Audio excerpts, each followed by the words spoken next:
اسی طرح اللہ کے شکر گزاری کے لیے یہ بھی تعلیمات دی گئی کہ لوگوں میں سے بھی اگر کوئی بھلائی کرے، احسان کرے، انعام کرے تو اس کا بھی شکر ادا کرنا،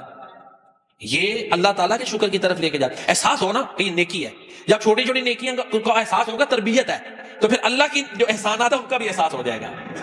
اس لیے آپ نے فرمایا من لم یشکر الناس لم یشکر اللہ، جو لوگوں کا شکریہ ادا نہیں کرتا وہ اللہ کا شکر ادا نہیں کرتا۔ یہ اسی لیے ہے کہ یہ تربیت ہے، ٹریننگ ہے۔ اور ویسے بھی جو کوئی بھلائی کرے نا، بعض دفعہ کو جو بندہ شکریہ ادا کرتا ہے اس کو بڑے سے تسلی ہوتی ہے، کوئی دعا ہی دے دے اسے دعا چاہیے ہوتی ہے،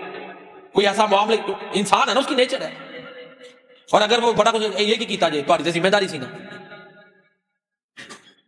تو اس طرح کی باتیں یا اور کوئی کوئی بڑی بات نہیں ہے، تو اس طرح کی دل آزاری والی باتیں، تو اس لیے اللہ کے پیارے نبی صلی اللہ علیہ وسلم نے ان سے روکا ہے کہ جو اگر لوگوں کا شکریہ ادا نہیں کرتا وہ اللہ کا شکر ادا نہیں کرتا۔ اور انسان جو ہے وہ اکیلا کچھ بھی نہیں، تعاون کے ساتھ معاملہ چلتے، یہ سوشل اینیمل ہے، کوئی بھی کام ہے وہ اکیلا انسان نہیں کر سکتا، اس کا سسٹم ہی اللہ نے ایسے بنایا ہے۔ جو بھی آپ دیکھ لیں بڑے کارنامے ہوتے ہیں وہ ایک اجتماعی شکل میں ہوتے ہیں، انفرادیت میں تو نہیں ہوتے، مل کر جو ہے نا بڑی اچیومنٹس حاصل ہوتی۔ تو بہرحال پیارے نبی صلی اللہ علیہ وسلم نے وہ چیزیں سکھائیں جو ہمیں شکر گزار بنائیں۔